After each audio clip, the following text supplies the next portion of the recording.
Hello friends, welcome back to my YouTube channel Sinha's garden and blogs. तो friends, कैसे हैं आप सभी लोग? आई होप कि आप सभी लोग ठीक ही होंगे। अगर आपका भी हार श्रृंगार का पौधा गमले में लगा हुआ है तो इसका फ्लावरिंग का समय आ गया है, तो उसमें जल्द से जल्द ये सभी काम कर लें। तो ये है मेरा हार श्रृंगार का पौधा और लगभग 10 इंच के गमले में ही लगा हुआ है। बहुत बड़ा पॉट भी नहीं है, हालांकि इसको अगर आप बड़ा पॉट देते हैं तो अच्छा होगा। तो ये देखिए, इसमें ग्रोथ अच्छी हो गई है और कलियां भी बनना स्टार्ट हो गई है। ये देखिए, कलियां बन रही है। तो अगर आप इससे अधिक से अधिक फ्लावरिंग लेना चाहते हैं तो इसमें कुछ काम है जो ज़रूर से ज़रूर अभी के अभी कर लेना चाहिए, अगर आपने अभी तक नहीं किया है तो। क्योंकि इसका फ्लावरिंग का सीज़न सितंबर से स्टार्ट हो जाता है। इसका पिंचिंग या प्रूनिंग का काम तो आपने अगस्त में कर ही लिया होगा, क्योंकि सितंबर से तो इनमें फ्लावरिंग स्टार्ट हो जाती है, या आप देख भी रहे होंगे कि कलियां बनना स्टार्ट हो गई है। वैसे तो मैं थोड़ी लेट ही हो गई हूँ, लेकिन इसमें मुझे प्रूनिंग या पिंचिंग करने का ज़रूरत नहीं है, क्योंकि इसका रिपोर्टिंग का काम मैंने मार्च अप्रैल में ही कर दिया था। तो चलिए बात करते हैं पहले कि कौन से काम हैं जिसको कि हमें जल्द से जल्द कर लेना चाहिए। तो ये देखिए, एक विनका का इसमें पौधा उगाया है खुद से, और ये मॉसरोज पर्सलिन वगैरह है, टर्टल वाइन है। तो इन सभी को मुझे पहले हटाना है। तो जितने भी बीड्स वगैरह हैं पॉट में, उसे पहले साफ़ कर ले, बिल्कुल से हटा दें। तो ये देखिए, अब मैंने सदाबहार का जो प्लांट था वो भी निकाल दिया। अब ये प्लांट भी देखने में ठीक लग रहा होगा, ऐसे दिख नहीं रहा था, पता ही नहीं चल रहा था। तो ये देखिए, इस तरह से है ये प्लांट, और मैंने गुड़ाई भी कर दी है। जो घास वगैरह थे और जो मॉसरोज वगैरह कुछ लगा हुआ था, हटा दिया है।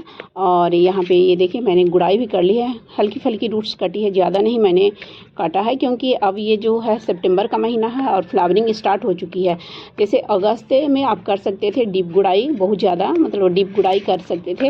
अभी मैंने बहुत ज़्यादा नहीं किया फिर भी किनारे से किया है, ज़्यादा रूट्स को डिस्टर्ब ना करते हुए, क्योंकि अब इसका फ्लावरिंग का सीज़न आ चुका है। तो अब इसमें हमें क्या क्या खाद देने हैं, तो चलिए अब मैं इसमें कौन कौन सा खाद डालने जा रही हूँ तो मैं बताती हूँ।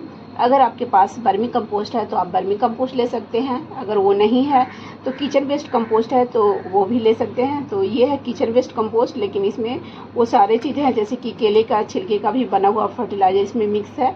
अगर आपके पास अलग से है तो 2 मुट्ठी ले लें, और अलग से नहीं है तो किचन वेस्ट कंपोस्ट ले लें। वर्मी कंपोस्ट है तो वो ले लें। 1-2 मुट्ठी गोबर का खाद भी ले सकते हैं जो कि पुराना हो।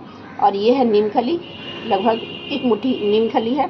थोड़ी सी मैंने यहाँ पे हल्दी पाउडर ली है। हल्दी पाउडर भी एंटी फंगल होता है, और ये जो नीम खली है ये प्लांट को फंगस से बचाती है, प्लस इसमें नाइट्रोजन भरपूर मात्रा में पाया जाता है। तो जैसे कि अभी तो प्लांट को भरपूर मात्रा में नाइट्रोजन मिल रही थी, बारिश के पानी में नाइट्रोजन भरपूर मात्रा में होता है, लेकिन प्लांट की जो मिट्टी होती है बारिश के कारण उसमें जो न्यूट्रिएंट्स सब होते हैं वो बह जाते हैं, इसलिए तो अब इसमें हमें कुछ ना कुछ खाद देना ही होगा, क्योंकि इसका फ्लावरिंग का सीज़न आ रहा है। अगर हम खाद नहीं देंगे तो फिर इसमें अच्छे से फ्लावरिंग नहीं होगी। हमें अगर अधिक से अधिक फ्लावरिंग लेना है तो कुछ ना कुछ हमें इसमें खाद डालने होंगे। तो ये तो हो गया आपका ऑर्गेनिक फर्टिलाइज़र। केमिकल फर्टिलाइज़र भी आप डालना चाहे तो इसमें डाल सकते हैं। पोटाश वगैरह है तो आधा चम्मच पोटाश भी इसमें आप मिला सकते हैं। और फिर इसके लिए मैंने एक और फर्टिलाइज़र लाया है, ये है कॉफ़ी। तो मैं इसमें थोड़ा सा कॉफ़ी डालने जा रही हूँ। तो ये देखिए, कॉफ़ी को मैंने आधा चम्मच कॉफ़ी लिया है, पानी में डाल दिया है। सूखा, ये मतलब ये जम गया था इसलिए मैंने पानी में डाला है। सूखा है तो मिट्टी में आप मिला लें।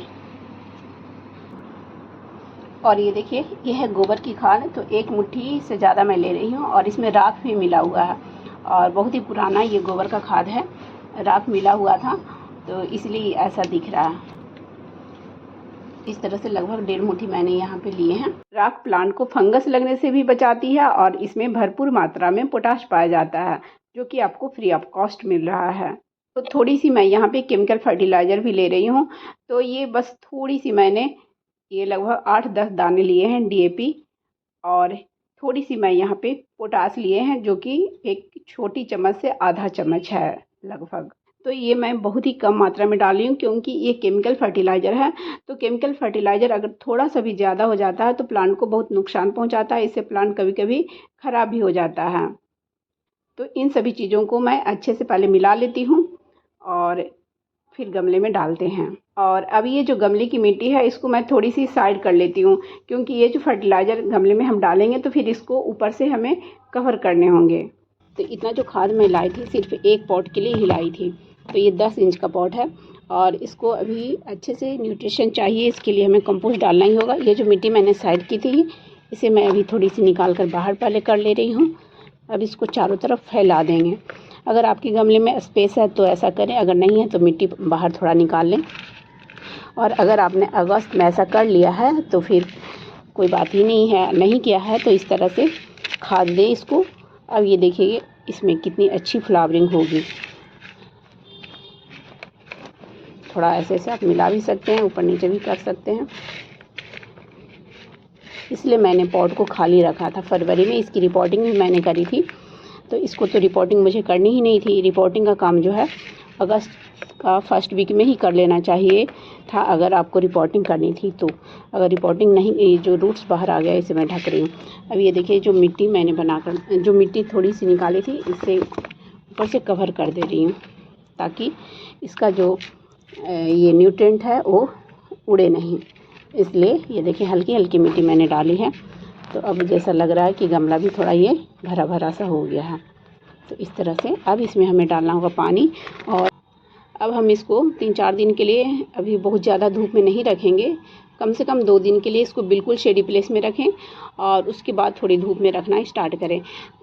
लगभग 1 सप्ताह के बाद इसको आप फुल सनलाइट में रखना स्टार्ट कर दें। तो हार श्रृंगार के प्लांट को कम से कम, जैसे अब ये सितंबर का महीना हो गया और इसे अच्छी फ्लावरिंग लेने के लिए अब इसको फुल सनलाइट में रखें। कम से कम तो 6 घंटे की धूप इसको चाहिए, तभी इससे अच्छी फ्लावरिंग आप ले सकेंगे।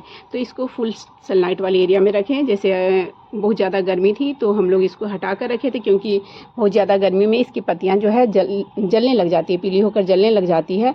तो ये देखिए अब जो पत्तियां आ रही है कितनी अच्छी फ्रेश आ रही है। कुछ दिन पहले इसकी पत्तियां जो थी वो ख़राब हो रही थी, जल जा रही थी, ज़्यादा अधिक धूप हो रही थी इसके कारण। तो अब ये देखिए मेरे यहाँ तो अभी बारिश भी नहीं हो रही है। मौसम बारिश के बनते हैं लेकिन हो नहीं रहे हैं।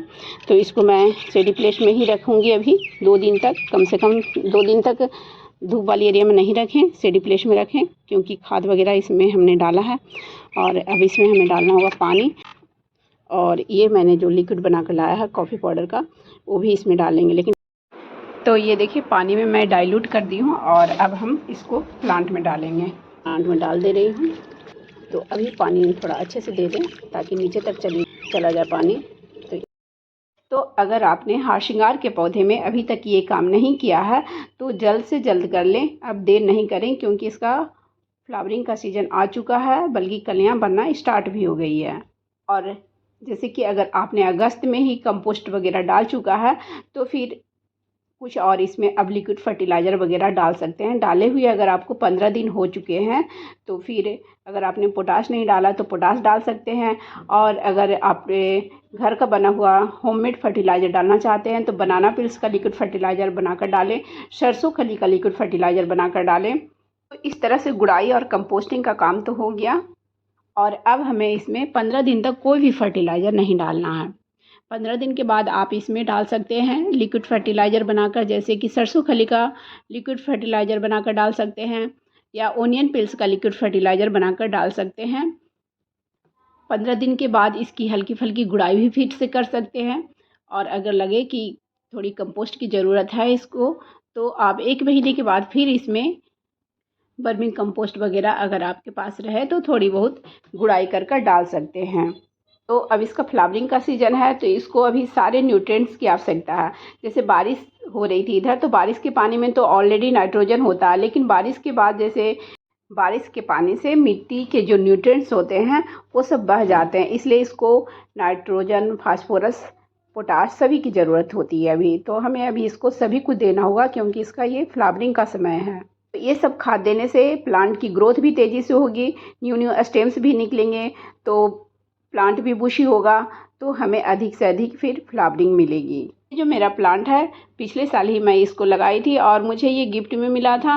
पिछले साल भी इसमें थोड़ी सी फ्लावरिंग हुई थी और इस बार इसमें थोड़ी अच्छी फ्लावरिंग होगी, क्योंकि ये अभी बहुत बड़ा प्लांट ही नहीं है, इसका ये दूसरा साल ही है। तो अगर आप हार श्रृंगार का प्लांट लगाना चाहते हैं तो अभी नर्सरी वगैरह से लाकर लगा सकते हैं, अभी लगाने का ये बढ़िया समय है।